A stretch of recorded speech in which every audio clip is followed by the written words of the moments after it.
Hello, thank you all. Yes, I see that there's a question about enabling the chat, and we will work on doing that because we definitely would love to have an interactive chat with you all. But while we work on that, I'm just excited to kick us off and welcome you all into the space. And thank you for bearing with us as we all get settled in the Zoom room.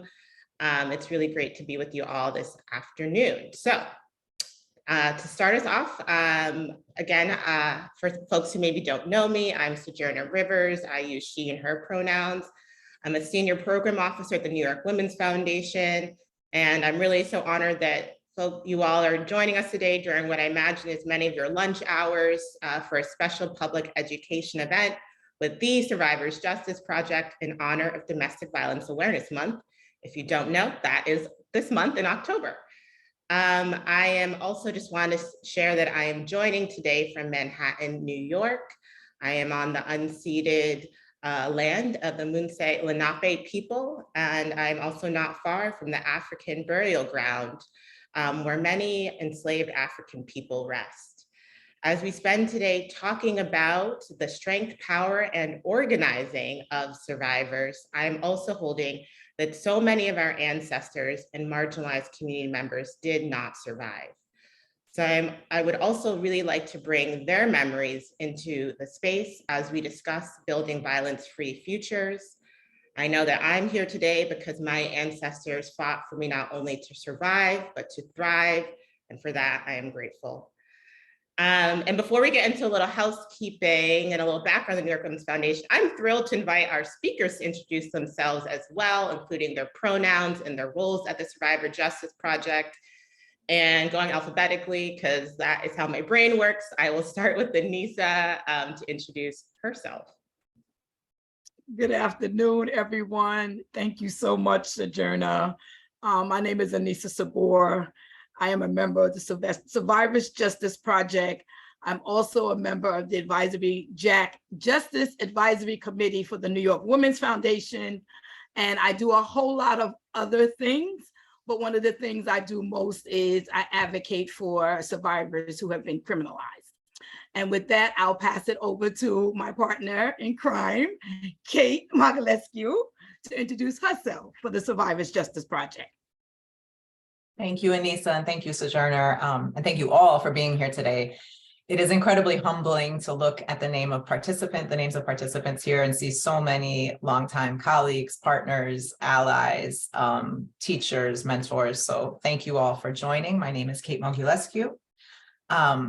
I am the director of the Survivors Justice Project, and I'm also a clinical professor at Brooklyn Law School, where I run the Criminal Defense and Advocacy Clinic. And the Survivors Justice Project is actually housed at the law school, although the work spans way beyond Brooklyn, way beyond the law school. And I'm just happy to be here with all of you today. My pronouns are she, her, and I will pass it to Patrice.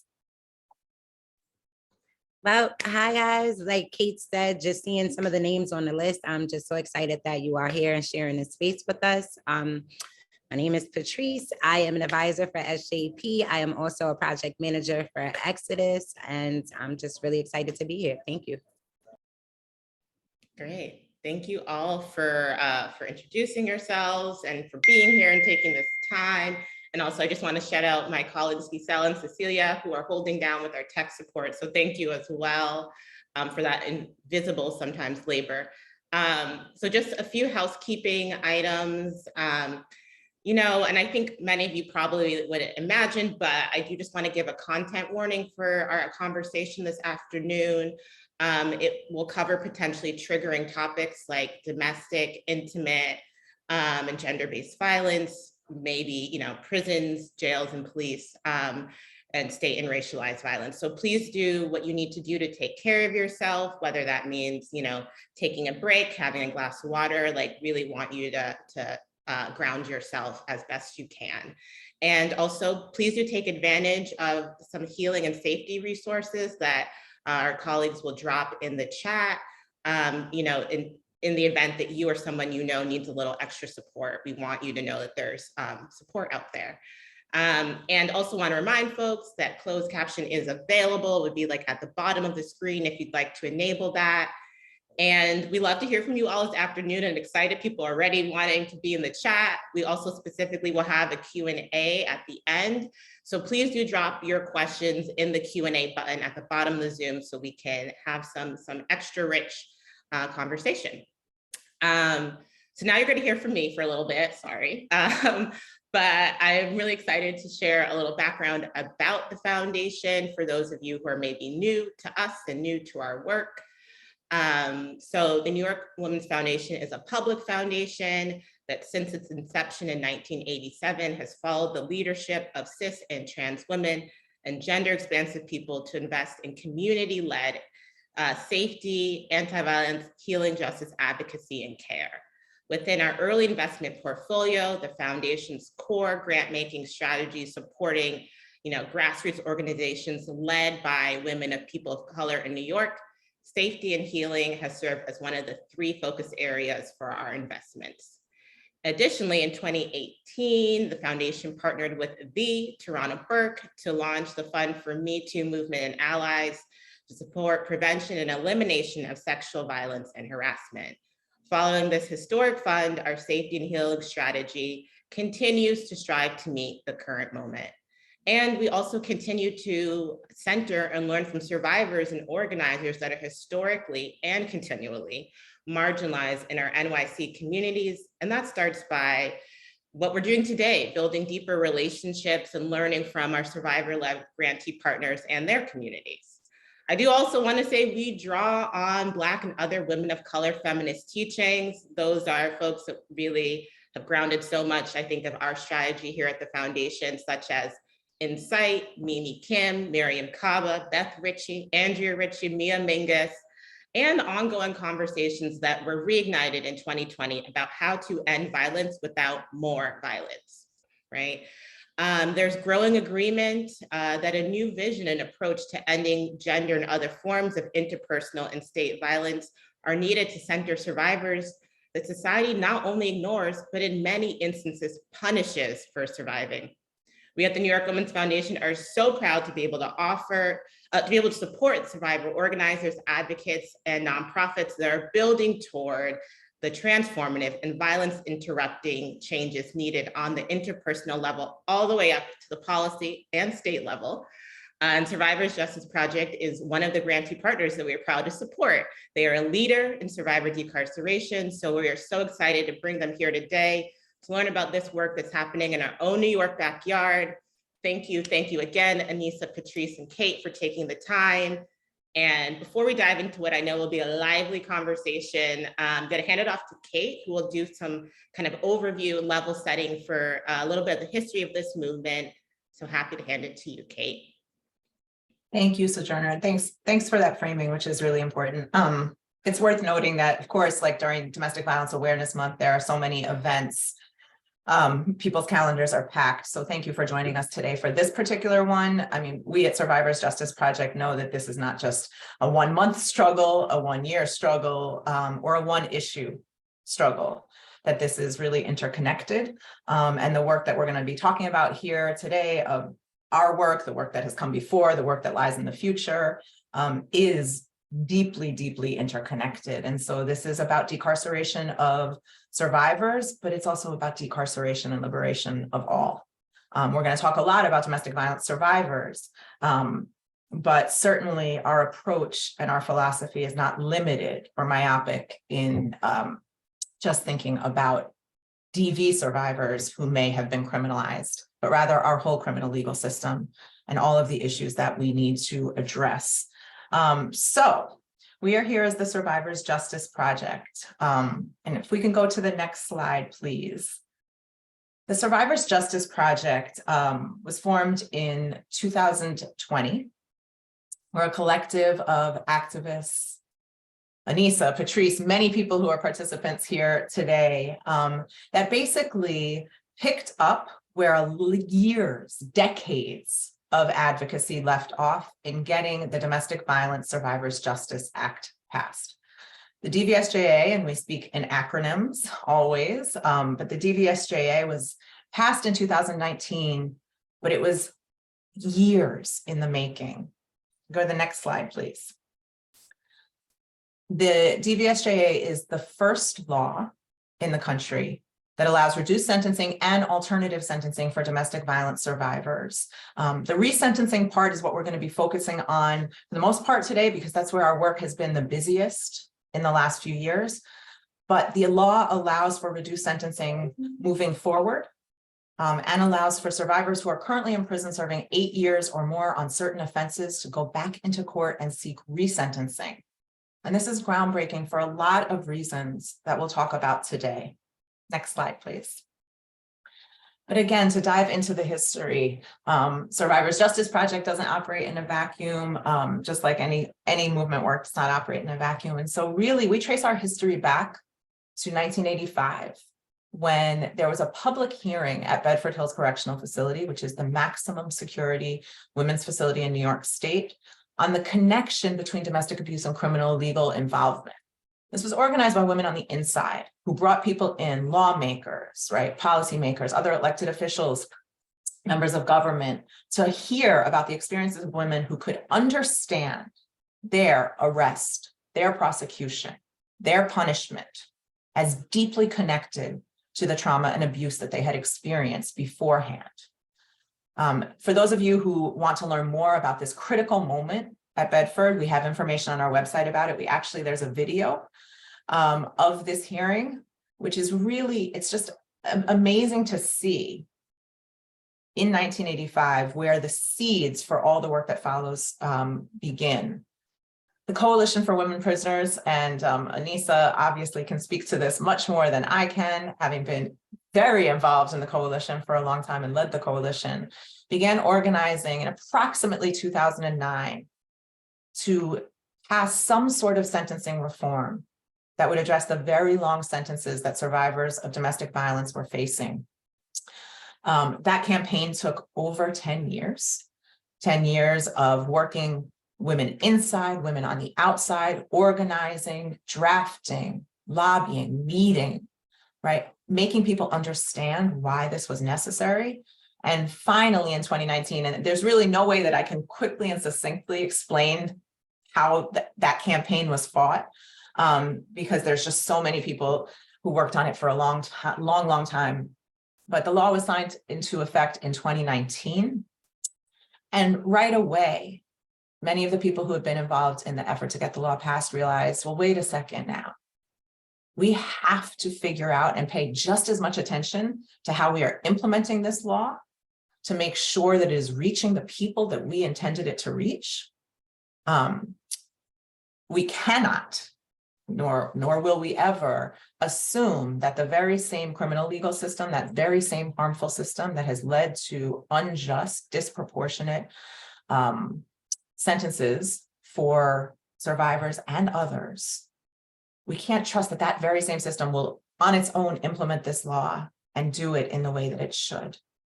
So Survivors Justice Project was formed in that moment with many of the people that had been involved in the campaign and many other people who had survived long-term sentences and domestic violence to say, okay, since we can't leave it to the state, to the criminal legal system to do this, what do we need to do now to implement the law? And we set out to do exactly that. Next slide, please.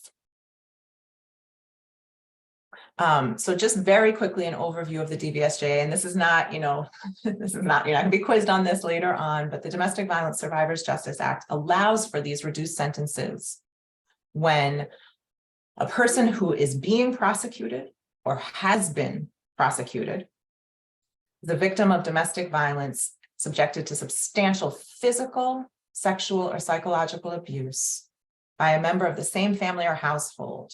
And in New York, that member of the same family or household actually has a pretty broad interpretation. The abuse that the person's experienced has to have been a significant contributing factor to the offense. And when a person is being sentenced, or in the resentencing context, the traditional sentence, the mandatory minimums, the heavy sentence would be unduly harsh if imposed on this person. Next slide, please. So a couple of things that are just really important to point out about the Domestic Violence Survivors Justice Act. The first is that it does not limit the definition of who is a survivor to someone who's experienced intimate partner violence, right? Although that's what comes to mind for many people immediately, right? We think about someone who fights back against an intimate partner, right? And then is themselves arrested, prosecuted, and potentially punished. The DVSJA actually conceives of domestic violence as broader. So it involves abuse from other family members, from parents, from step parents. It also applies even where the victim in the offense was not the abuser themselves. So there are many scenarios where survivors are arrested and charged with offenses that involve actually harm to someone else that's completely unrelated to the abuse, whether they're coerced to participate in a criminal act, right? Whether they are charged with a conspiracy for simply being present or being somehow connected to others who are involved in a criminal offense. And the DVSJA recognizes all of this and does not limit its sentencing relief to people who are only convicted of offenses against an intimate partner. And finally, the DVSJA is actually pretty unusual in that it applies to some of the most serious offenses in New York State. It does not exclude or carve out many offenses that in other types of reform are automatically carved out. These are offenses categorized as violent. There are some exclusions to the DVSJA, and this is something that SJP is thinking about and talking about constantly. But from a starting point, the DVSJA applies to some offenses that are ordinarily ineligible for any kind of reform, sentencing reduction, etc. So SJP got started by just looking at, okay, who is in prison right now that might benefit from a sentence reduction, that might fit this criteria. The Department of Corrections and Community Supervision, which is New York State's prison agency, generated actually a list of all of the people in custody at the time the law went into effect. And this is when I'm going to be talking mostly about that resentencing provision that might be eligible for resentencing. This list had no indication about whether the people on it were actually survivors of domestic violence, right? Because that is not something that docs would know, and it's probably not something that we want docs to know. However, what it did give us was the information of everyone that was in custody that was charged and sentence eligible, meaning they had a charge that fell under the DVSJA and a sentence of 8 years or more. That list had 487 people that were in women's facilities alone in New York State. The list of people, when it included people in men's facilities, actually was much bigger and went way over 12,000. So we set to work just looking at this 487 people list that we had available to us to understand who are we looking at? What was their experience and how does this align with the law? We set to work with our own team, a team of graduate students from the City University of New York, from the Public Science Project, and Brooklyn Law students to do precisely that. One of the things that I just want to pause to say also is that we did this as our group with a very intimate knowledge of many of these people that were on the list, because many of our team had served years alongside the people whose names we are now looking at on paper. There was an intimacy and a familiarity that allowed us actually to go even deeper and understand more. This wasn't just a list to us. These weren't just DIN numbers, right, or sentences. These were people that many in our group had left behind when they themselves were released. Next slide, please. I bet you I'm way over 10 minutes already, but nobody's stopping me, so I'm going to keep going. What we understood from the 487 people just on that list of people in women's facilities was there was a pronounced racial disparity right from jump, right? 54% of the people on this list were Black women. That was as opposed to only 38% in the general population, the general docs population. I shouldn't say only, still overrepresented in both instances, but that stood out to us. Approximately 1/3 of the people on this list were serving indeterminate life sentences, which meant they would not become parole eligible for a very long time. And there was no guarantee that they would be paroled ever. They could potentially be serving life. What we know about our parole system in New York is that many people who should be paroled are not. And that is a reality that we were looking at here too. And we learned that over 25% of the people on this list, their cases involved a family member other than an intimate partner. And that goes back to what I was saying about understanding the wide variety of people's experiences that come into the criminal legal system. Next slide, please. And this is when we get to have a little moment of celebration. There is a lot more to do, and we will talk about that. But here's what the DVSJA resentencing provision has done so far. So far, 33 survivors have been resentenced under this law. 29 women, 4 men. And 15 of those people were originally prosecuted in New York City, but 18 in other parts of New York State. And I think that is critical as we think about everyone that is a part of our network. And how downstate often gets a lion's share of resources and attention, but people who are prosecuted in other parts of the state have less access to resources. 7 of those people were serving indeterminate life sentences. And what we know about the resentencing that we've seen under the DVSJA is for these 33 people, the DVSJA saved over 71 years of incarceration. Over 71 years before each of them would have reached their earliest possible release date collectively. But if they had been sentenced under the provisions of the DVSJA from the beginning, we would have avoided over 250 years of prison time. Next slide, please. So our work at SJP, and boy, I will not read this slide word for word to you because there are a lot of words on this slide. But what I will say is we see our work as having a ripple effect. So at SJP, we are tracking what's happening. We are building networks inside and outside for survivors to use this law, to understand this law, and for the legal community overall to just be better about the issues that survivors face, and the issues of mass incarceration. I want to stop here because I saw Sojourner pop up, which is my cue. Oh, and then she disappeared, so I might keep going. Don't know. But SJP is really involved in training and community building around the DVSJA, and then also just watching what's happening, watching, critiquing, understanding, and improving. The DVSJA was incredibly significant, but it alone does not solve this problem. And so I'm really excited to be able to talk now with Sojourner, Anissa, Patrice about what we've done so far, where we are, and where we need to be. So thank you. Thank you all for listening today. Thank you, Kate. No, that was I was just feeling the energy and I wanted to show my face. Also, I appreciate what's happening in the chat, people connecting, sharing resources. That's really exciting. And again, I just really appreciate you giving that overview. The nerd in me loves when people break it down. What are we talking about? What's the legacy that we're, being a part of right now, and recognizing it didn't start yesterday and it didn't even start in 2019, right? That folks have been organizing for this and are continuing to organize to get survivors home and free and healing. So I appreciate that. And I'm really excited now to bring our full participants into this conversation. I'm gonna start, because we have the big picture, but now we wanna, we need your stories to understand really what the work is, right? So maybe we'll just start off with you all sharing what brought you to the Survivors Justice Project, what led you to this work, and should I do alphabetically or does someone want to start?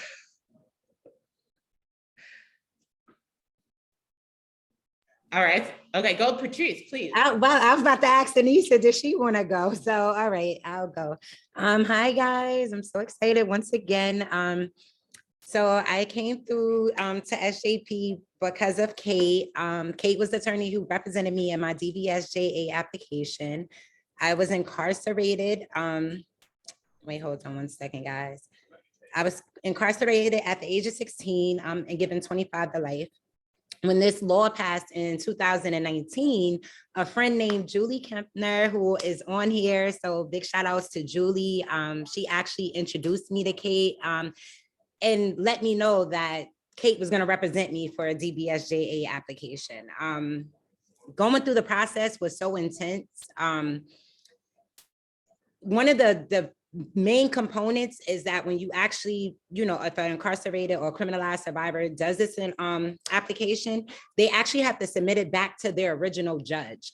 And for me, that was so traumatic because obviously this was a judge who thought it was okay to give me 25 to life at 16 years old. So I definitely endured a lot of just intense conversations with Kate and Julie behind this. I definitely, went through a lot of stresses behind this because essentially we're asking a judge to go back on their decision, right? And to acknowledge the cultural shift of domestic violence and to, just acknowledge the change in our understanding of that. Yeah, so just going through that process was just very intense. Also, at the time that we did this application, it was the height of COVID. So when we actually went through the hearing, I was isolated in a room by myself. The hearing took place on a screen. And that in itself was kind of just traumatizing because I was listening to a district attorney berate me because, we're going to assume that when I was 16, I was berated by the judge and the district attorney.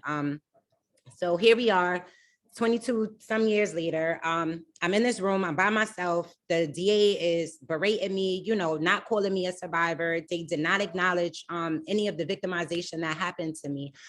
So that in itself was just a very traumatizing feeling.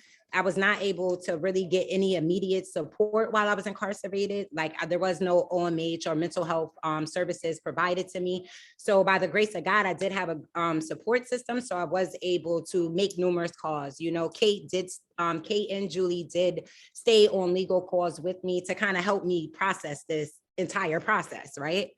Then I think the most incredible thing is that even though I endured the hearing, that was intense, was that 3 months later, Judge DiTullio would actually go back on her decision. And to me, that was, it's incredible. I just don't know how to explain it. It's incredible. I've been home for 2 years and I still feel like it's incredible that I am here, okay? And immediately I was released. So 1 week I was still serving 25 to life. And then the next week I was released with, no parole by the grace of God. And I immediately walked into SJP. A big shout out. I'm so sorry. I just have to just really give a shout out to the whole entire SJP team for just embracing me when they did. Secondly, I just want to give a shout out to all of the advocates who advocated for the DVSJA so that I am able to sit here and have this panel with you, that I'm able to sit here and hopefully use my narrative to, help push more change. And so I'm sorry, I just got to shout them out. So I'm going to shout out WCJA. I got to shout out New Hour. I got to shout out Jaya and Tamara, WJP. And our children, just thank you so much for your incredible advocacy. So what has the SJP done for me since I've been home? Just not even me personally, just as a team. I think that SJP has created a platform where we are able to use our narratives and use our different experiences to push the DVSJA, right? We're having, we present trainings to judges, district attorneys, other legal professionals. And not only in New York State, this is nationwide, right? We have presented in other states, right? So SJP, just being a part of it has been incredible. And yes, the DVSJA law is just significant because it is a protection for survivors. And I don't kind of want to ramble or take up too much time, so I'm definitely tagging Anissa in. So Anissa, come through. Yeah.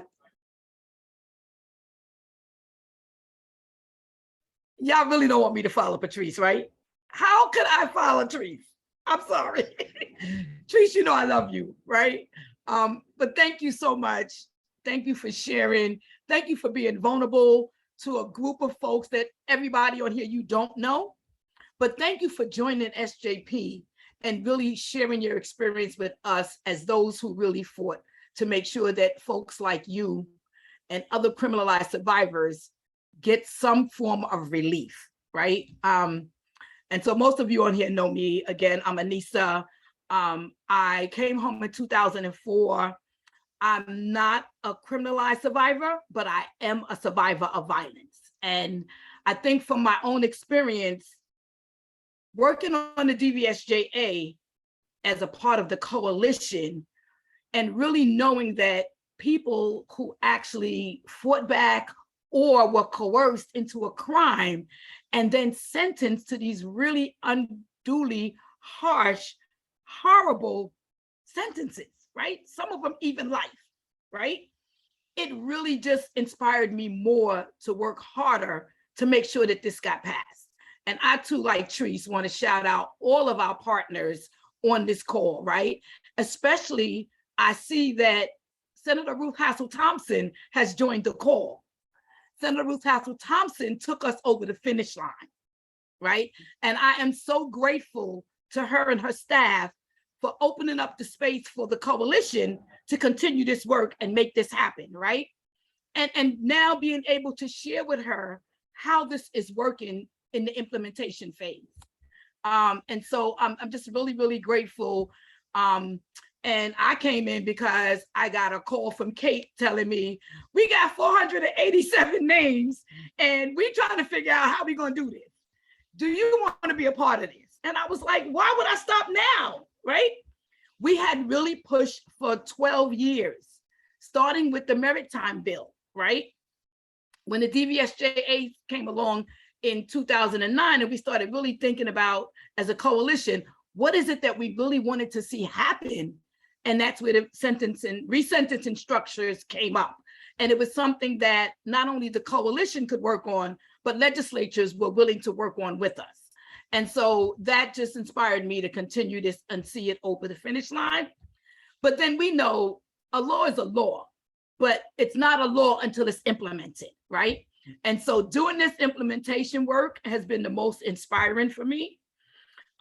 My role at SJP as just being a member and working and sharing my experience with those inside and out, reading letters, asking for help, right?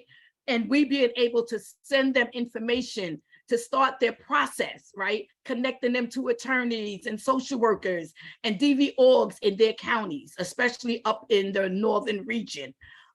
Just being a part of that work is really inspiring, you know. And like Tree said, kind of educating other states on how they can do something similar, right?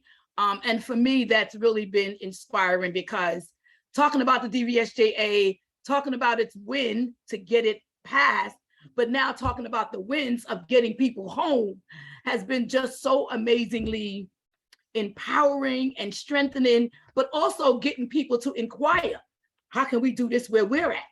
Because we know that New York City and New York State is not the only state in this country that is incarcerating and really just disconnecting folks from their communities and their families for decades at a time.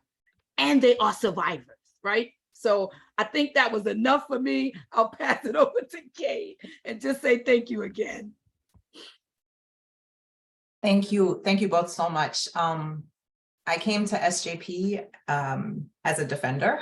I have been a defender for a little while, and my work as a defender, I think, after a few years, really turned to focus on women who were being arrested and prosecuted. So before SJP, I worked for years with women who were in the sex industry, who were arrested and criminalized by virtue of their involvement in the sex industry, and having been exploited in the sex industry. And really all of this came about from just noticing in courtrooms, in the criminal legal system, the absence of focus on women, and also the specific dynamics that accompany women in the courtroom or in, you know, these punitive settings, the way sexism plays out, the way misogyny plays out in the courtroom, in legal representation, in all the different ways. And so that's sort of my personal entry point. But because so many friends and loved ones were fighting for this law for so long, it just seemed a natural next step to work on this in collaboration with many people here and many who are not here. So when we formed SJP, we really wanted to do this differently. And I say differently, not differently from maybe the way many others have worked for a long time, but differently in terms of the legal system, differently in terms of the role of lawyers. We wanted to reduce the way that lawyers often act as gatekeepers, as, you know, often a lot of the lawyering that we see causes further harm. And we wanted to continue to build community and think about healing and think about access. So those were sort of some of the fundamental principles that drove us forward. And then once this group came together, and people have entered at different times, right? We welcomed our project coordinator, Monica, when she came home, right? After 23 years, when she received clemency. We welcomed Patrice when she came home. We have a member of our team who's still at Bedford right now, who we're fighting to bring home. So as people have come into SJP, we continue to learn and grow. And that is, I think, how we continue to remain, you know, the platform that Patrice was talking about. We very quickly realized that people on the inside didn't have good information about this law. So there were press releases on the outside, there was, right, celebration on the outside, but, and it's so interesting because we've spoken to many of the people who have come home via the DVSJA, and every single one of them has said to us, I didn't think that law applied to me, including Patrice. So we knew that right away there was information that was missing on the inside. So a small group of us created a resource guide that we are now sending in to anyone who reaches out to us that explains the law, explains the process, provides some critical information. So thinking about things that way. And I was fortunate enough to get to work alongside Patrice and Julie. Thank you, Julie. And work alongside several of the first few people in the state trying to use this law. And we are just learning. I mean, looking back even at how we built Patrice's application together, like it would probably look different now from what we've learned. And to hear Patrice talk about that experience, and it's not that anyone should have to go through a harmful or difficult experience, but our legal system is a site of harm. So how do we best protect and insulate the people that we are working alongside from that harm as we are fighting to bring them home? We're making that better every day. There is still a lot to do. We want to change this law. We want to improve on it. We want a lot. We have a long wish list of things. I know you didn't ask us that yet, Sojourner, but we do have a long wish list. But that's how I came into the work, and I'm incredibly grateful to be part of this team. Thank you so much. There was already like so much in all of your answers. And I know we'll get into more of it, but I definitely want to uplift. I just heard a lot about like the power of community, right? Of folks coming together, supporting each other. And I feel that I'm already feeling like healed just from watching you all interact and really support each other. And to your point that there's still work to be done to get folks home, to let folks know that like, it's not for this type of survivor, like it's for you, right? This idea of there's ones who are deserving versus non-deserving. So appreciate all of you bringing that like love, that real deep love in. I also want to just note that we dropped in the chat the resource guide, just if folks want to also take a look at that.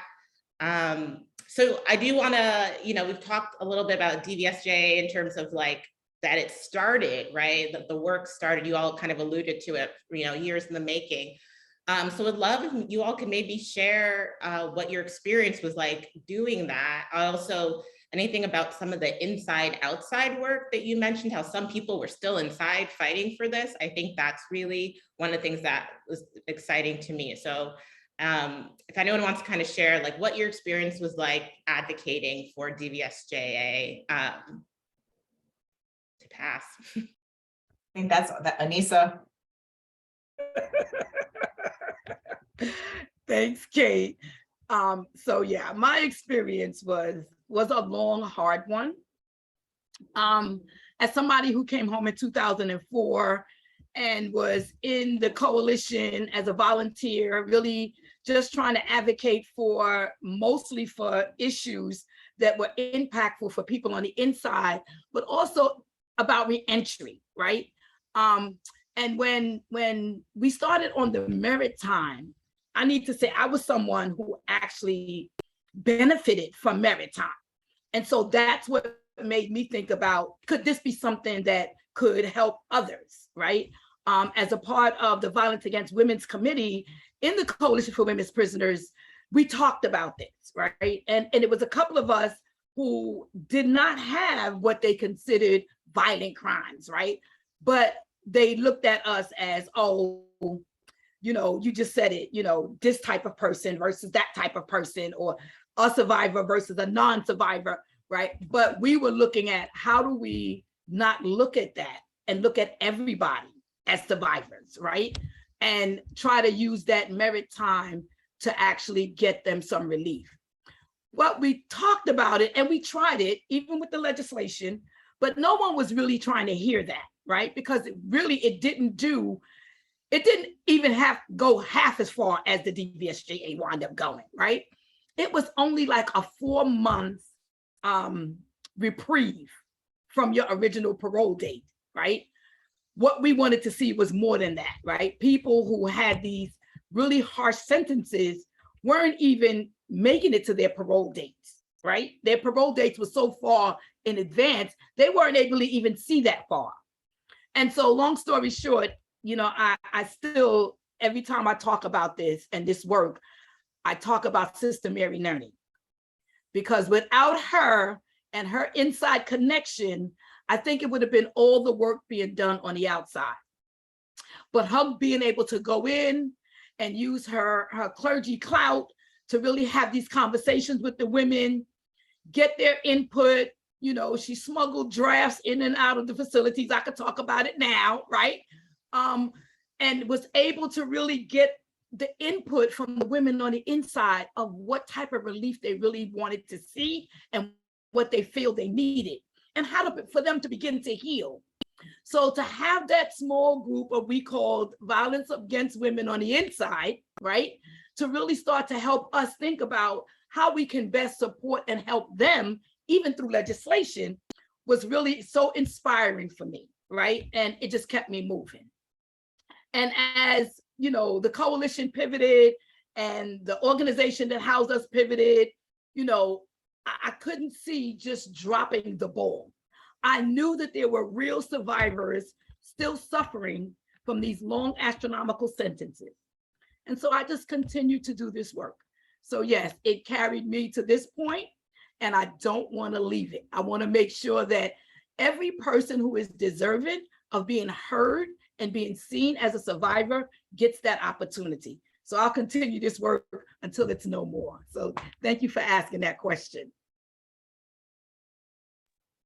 Thank you. Anyone else want to share a little bit about your experience, and potentially also, if there are any, as an alternate question, what are you seeing as kind of obstacles or opportunities today? So you can either kind of build on what your experience, or we can do a little forward looking. I know Kate mentioned you have a long list, a wish list, but yeah, where are there also opportunities and obstacles? Okay, so I guess for me, it's the lack of successful applications. Even though don't get me wrong, it is so beautiful that 33 or 34 individuals have been released right now.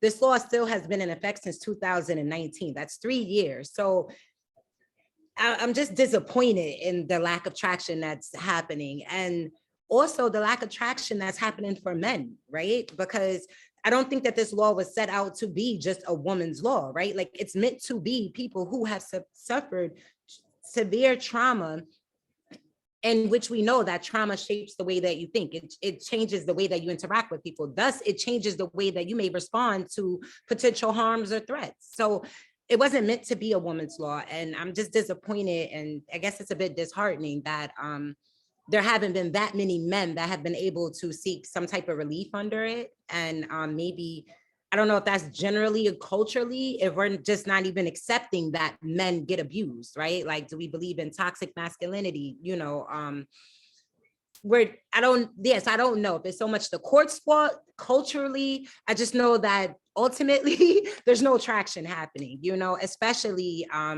around upstate, which I think, once again, is a bit disheartening. The law has been in effect for 3 years, so.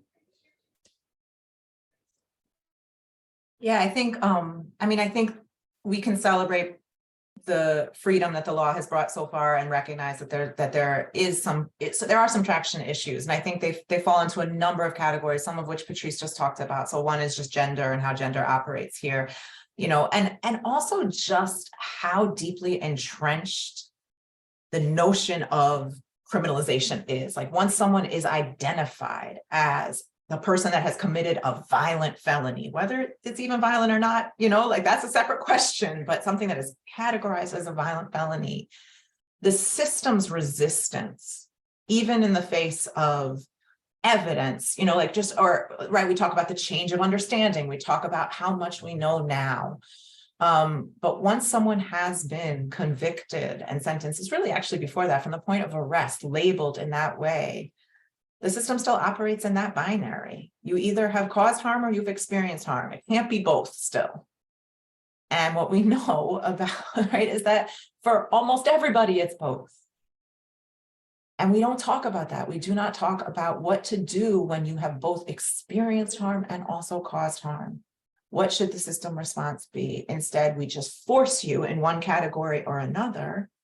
And if you are in that category of a person who we believe has caused harm, right, that's when the punitive heavy sentences come in. So there's a real reluctance to move away from that I think is impacting the ability to bring these applications, bring people home. And then we have no idea, even at SJP, we have no idea. We're the clearinghouse for a lot of this work in New York State. What's happening at the front end? What's happening for people who are facing prosecution right now that could be taking advantage of this law? We know that a lot of lawyers don't know about this. We know that a lot of judges don't know about this. And we know that even when they do, they're doing that same sort of sorting that is really problematic and flawed. So I think it's about really getting in there and grappling with some of these hard things. And again, like the DVSJA, imperfect. There are people that we know are survivors whose offense is directly connected to their abuse, who are not eligible because they were convicted of offenses that have been excluded, like murder in the first degree, for example. And those are people who are serving probably the longest sentences. So that frustration comes up a lot. Also, the capacity of the system itself. When Patrice talks about I'm like frustration that it hasn't gained traction, we have to think about COVID always, right? And how that's impacted our ability to work overall. And maybe there would be more people who have been resentenced and come home if this hadn't all been operating during COVID. Don't know. But what we do know is that we get letters every single day from people on the inside who have tried to use this law and have even, like, the amazing part about this law also is that you get a lawyer. You get assigned a lawyer to work with you. Like, that is beautiful, hypothetically. But we get letters from people who have been assigned a lawyer in September 2020 and have not heard from that lawyer, right? Have not.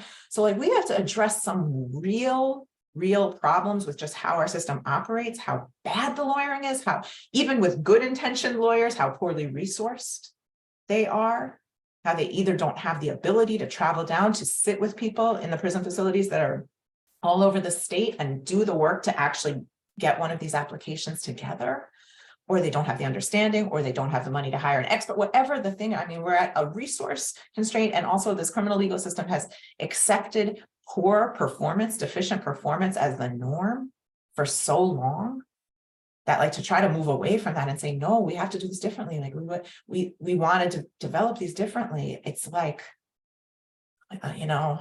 what's the, I don't know what the right reference is to end this sentence. Someone's got to help me, but it's like pushing that boulder up. That's not the one I was looking for. There's a different one that shows that something's really hard to do. And that's what we keep bumping up against as well.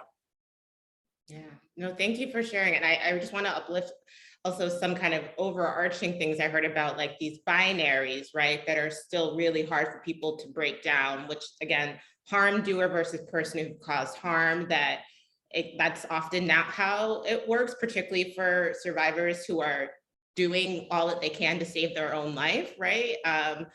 And to your point, it can be self-defense, but it can also be other things that they're forced or coerced into doing, right, to keep themselves safe. And that this binary is one of the obstacles. But also I heard a binary of like focusing on women, and I won't put words in your mouth, but I imagine cis women, as opposed to thinking expansively that men can be survivors, gender non-conforming people, right? That this system, people are still very locked into that. I also heard some technical things. So I do want to kind of steer us of maybe some opportunities in terms of what are ways that community members can support the decarceration of survivors. Maybe that's DVSJA, maybe that's other things as well. And I know we may have some elected officials, or at least one, and folks on philanthropy on the call, or even folks who work within the criminal legal system. Would love to hear about what are you seeing as opportunities to support survivors, to support this decarceration movement. Yeah, what can we all do to support this work? This is so out of the box, but I know that a lot of organizations are dealing with survivors, but I also think it's a conversation around people who have done an extensive amount of time, because I think that the courts, there's a fear in the courts that they're just going to release a ton of criminals under this law. And I think really trying to show them the criminals that they released, right? Like, I was a person that you gave 25 to life to, but I feel like I'm excelling in my life, right? I know that there's other women who, even inside SJP, Judy, Monica, who have done extensive amount of time, which means, but they're excelling in their life right now, right? Which means that we are not the exception to the rule, right? We're the rule itself, right? So kind of like changing that narrative that, just because you've done this time, or that a crime has sent you to prison, that you are so, you are somehow unable to change or be rehabilitated, or that there should be a fear of releasing survivors, that are incarcerated. Not for sure if that answered the question, but I felt like I had to get it out. No, that was beautiful. No, I love, right, that like this boogeyman, right, that exists in people's head. And it's like, let's just disappear these people without understanding they're people, and they come from communities and, have experienced things, and not to let criminalization be the end all be all, right, that we can dismiss or dispose of them. I do, yeah, I want to see if also Anissa or Kate have anything to add in terms of what are the opportunities, how can folks support this work? Yeah, so I think if you're someone who is part of the movement to end violence generally, and think about domestic violence, you can think about who is in jail or prison and facing prosecution, and how you individually can be part of an effort to connect. One of the things we know about jail and prison is it's isolating. People are isolated, and so connection is really important. That's why I keep talking about network and community, but that looks like a lot of different things. It can look like if you are a therapist and you can volunteer your time, right, to connect and offer, right? We're thinking about like ways to just continue to get resources to people who need them. If you are in philanthropy, where you direct your resources to things that directly impact both people on the inside, and then this organizing that is happening. Legislative change. So we have a wish list of things we want to see happen with the DVSJA. But if you care about criminalized survivors, you also have to be caring about parole justice, about second look, about ending mandatory minimums, about a lot of the legislative campaigns that are happening right now, right? Because I mean, thinking about what we've talked about, if someone is not eligible for the DVSJA, or is denied DVSJA sentencing, or doesn't even know to bring a DVSJA resentencing application, they're going to be dealing most likely with the parole board at some point, right? That's talk about a site of harm, a place of harm. So these things are connected, and we can't just say, oh, DVSJA, and ignore all of the other things that need to be addressed. And I think just understand, like going back to what Patrice was just talking about, just really changing the way we speak about harm, resisting what the media does all the time in vilifying people, recognizing that, where we can put humanity first, even when people have done hard things that have caused pain. So I think that there's a lot. But Anissa probably has more ideas too. Kate, you took mine. You took them all. I love it, because great minds think alike. And I'm just going to say two things. Philanthropy, if you're in it and you want to know where to put your funds at, think about survivors, whether they're inside or out, right? I think about, someone who said to me while we were doing the resource guide, I think maybe I should have stayed on the inside because it was just as hard reintegrating and connecting to community after doing so much time, right?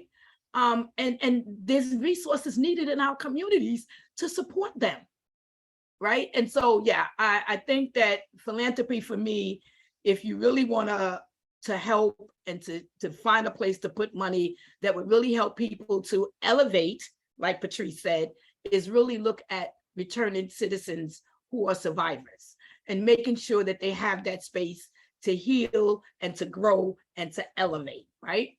The other thing is for people who, like Kate said, if you really don't know what's happening, come to events like this, learn what's happening, support the issues, especially our legislatures, understand the connectedness of all of the issues that people who are impacted by incarceration face, especially our parole system, right? People who are aging because they had these harsh sentences, right? But I'm no longer that person. So I get all excited because I know people change. Look at Patrice, look at Monica, look at myself, right? Like we all have changed and are doing good and giving back to our communities in more ways than one. And reaching back to help those on the inside. So for me, I think if people really wanted to engage in really supporting people and communities, support survivors and the work that's being done to stop criminalizing, decarcerate our system, and to really financially support the work that's being done to get that done. So thank you again for asking that question. Wow, y'all, woo! I would love to be greedy and ask all the questions, but I know we're supposed to stop at 1:45. So I do want to uplift a few that I've been able to see and kind of shift a little bit to our community Q&A. So I have one in the chat that I'm going to just read off to you, or one in the Q&A Dropbox from Lolan. Thank you so much for sharing about your work to decarcerate survivors and specifically naming it as a movement. I'm wondering how y'all are viewing the work as it may connect to the abolition movement, specifically the vision around models for community safety and justice that move outside the institutions that criminalize women identified and gender expansive folk. So that was a big one, but yeah, how do you understand the connections to abolition movement and visions around community safety and justice outside of the system? And I feel like you all are maybe alluding to that a little bit, but. I mean, I can start, but I'm certainly happy for others to weigh in. Also, like, I think this is a really important question. Thank you for raising it. I think the more that we can show that the criminal legal system is, I mean, I've said, how many times have I said it in this hour alone, a site of harm, an exacerbator of harm, right? Like something that just makes harm worse and compounds, the more we can have conversations about abolition and reimagining. That being said, the DVSJA is a law, right? It's in the penal law and the criminal procedure law in New York State, no doubt about it. Like we are going back into these spaces, courtrooms, prosecutors' offices, to try to use this law to bring people home. And there are a lot of downsides to that, right? Are we truly disturbing power in the way that many of us, I think we need to? Don't know. I hope so. I hope that this contributes and these efforts are running parallel. But certainly, when you're filing a DVSJA resentencing application and you're trying to convince prosecutors and courts that come at this from a very different perspective, that someone should no longer be serving an indeterminate life sentence, you are not leading off with abolition, right, in those papers. It doesn't look like that in practice. But if you do it mindfully in the community, right, as part of this collective, you're able to hold, I think, both of those things and see how then, like, the experience of either people coming home or people bumping up against the limits of this law give us more to think through and feature and talk about, that hopefully bring people along in really understanding why this legal system, not the one. But in the meantime, we have people sitting in prison, and we're fighting to bring them home. It's sort of what I can offer off the cuff, but Patrice, Anissa, any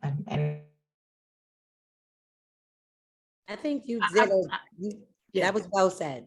Yeah, I believe so. Next question. Okay, thank you. Yeah, I appreciate that. And I think what I was hearing is like, we have to decarcerate people now. And, you know, I just want to, thinking about Lolan's question, find ways to build that other world of how we can respond to and prevent harm, right? Like, I just want to speak into the space, again, the transformative justice, restorative justice, community accountability work that many folks are working on, saying we need new strategies now as folks are trying to get free, right? And these things kind of happen, can happen in connection to each other. I want to pull up Can I another. just say one more thing on that, Sojourner? I'm sorry. Just the way, one of the ways we do that, though, is in who gets to speak, right? Like whose voice is heard in any discussion. So, I mean, I think, you know, like I said, part of the decentering of lawyers and the more traditional holders of power in this allows for true expertise to come through, but in places of power, like, so, right, it's finding those opportunities to get the true expertise into the places where decision-making is happening, where power lies. And there's something about what we're doing, and I can't quite, maybe I need to articulate it better. Maybe that's like our next goal for SJP, but I think that is part of what we do, right? So for every person that comes home, or for every person that's like connected to SJP that's still on the inside, where we're able to bring, Patrice said narrative before, we're able to bring their experience and say like, no, this is actually the reality. I have to believe that's doing something too. Yes, no, the bearing witness, right? The like you, yeah, of the violence that the system perpetuates. I have a little bit of a data question. So switching gears a little bit. So someone submitted in the chat, how have you maintained information or statistics about cases where the DVSJA was sought and has been either successful or unsuccessful? It's a two-parter. So that's one question about success, tracking that. And then similarly, do you know if the parole board maintains stats about cases where intimate partner violence or domestic violence was a factor in their decision-making to release someone?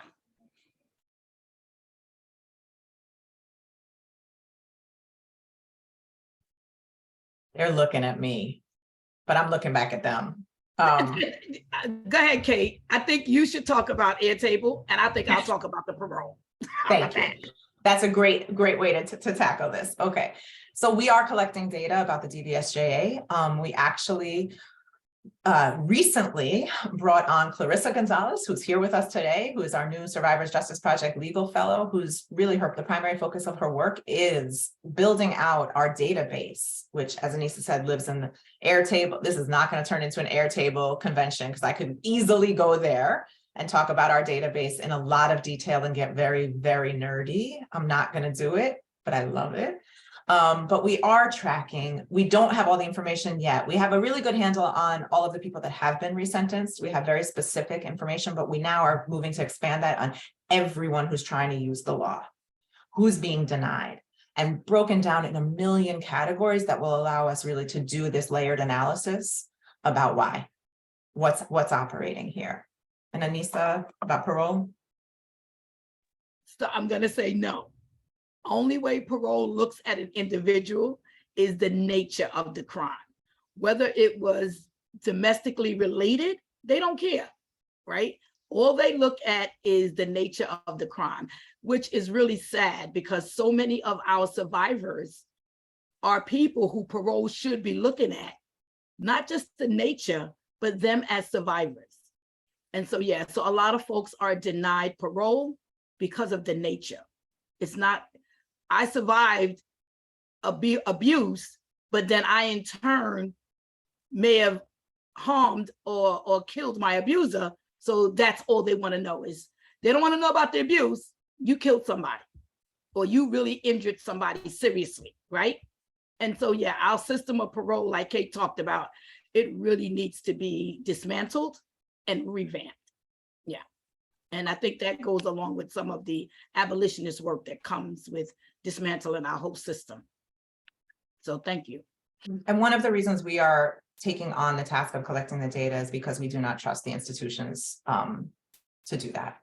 And we've seen it time and time again. I mean, the Office of Court Administration is not tracking this. We've asked them, advocates asked them from the beginning. It's just not, it's simply not happening. And right, the access to that power of having a handle on what's happening, we don't want to give that to the system itself. We believe that, and the way we collect information is through this network, right? So it's from every letter we get, every person that shares with us becomes part of our data, right? Which is, it's also credibility, it's legitimacy, it turns into power. And we don't trust the court system, the prison system, the parole system to do that on its own, and to look at the things that we know need to be looked at. Thank you. Anything, Patrice? Yeah, but I love this idea of this community source data through the networks. And I also heard a point about OCA not collecting it. So I want to just uplift that. If there's any other folks, officials who are interested in ways to support. So we have a few more questions, but I'm mindful we have 3 minutes left, and I do want time to give some thanks. So I hope it's okay if we take some of those questions, and when we share a recording with attendees, we can maybe offer some responses, if that's all right. I just assigned work, but I can work on coordinating that. Because I also want to close just our discussion with kind of looking forward moment. I love to kind of like the vision moment. So if that can just be our last question is, what is your vision for this work, and what does winning, whatever that means to you, look like?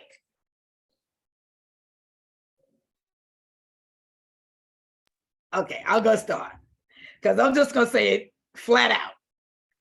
Winning looks like shutting down this horrible system. That's what winning looks like to me. But really bringing relief to every individual that say, I survived. I am a survivor. So that's what it looks like for me. Yes, I definitely want to piggyback. I think that winning is definitely where survivors should not have to be criminalized for surviving. And additionally, I think winning will also look like that I don't need someone else to validate my life, right? Like, so if I go to the court system, I should not have to have all of these other validations to say that something happened to me, that what I say matters, right? That I don't need help to prove that what happened to me mattered. Does that make sense? So yeah, that's what winning looks like. To me, winning looks like a combination of what everyone, Anissa and Patrice, have said. Not needing a DVSJA. And winning looks like healing. And healing, one of the things that for me, so selfishly, has been one of the most beautiful parts of this work over the last few years, is being able to work with people in that moment where we really can think about what happened, why, and like with some space and distance and safety, so that people can start to heal. And I don't believe that comes from filing an application in a court but I think the process of looking back on what has happened, and who people are and how they have survived is healing. So I love that. Thank you so much for entertaining this last question. I'm embracing and claiming this win for us all and this healing. I know we're right at time, and I want to respect people's busy calendars. So thank you all for joining. Thank you, Anissa, Patrice, Kate. This was everything I dreamed and more. Thank you for a very active chat and Q&A. I also want to really thank, again, Cecilia, Gisela, for holding us down with the tech support, and give a shout out to a future event that Cecilia, the one in blue, is hosting on November 21st that will be about community accountability of law enforcement, new solutions with two of our grantee partners, Equality for Flatbush and the Street Vendors Project. Definitely will be a great one to join. And also we just want to drop again in the chat the DVSJA resource guide, again, for folks who want to learn a little bit more, know that someone they love would benefit from this, or their community. Please do share that. Thank you all for joining. This has been such a treat. Have a good rest of your afternoon. Thank you. Thank you. Thank you. Stay well, everyone. Yep, thank you.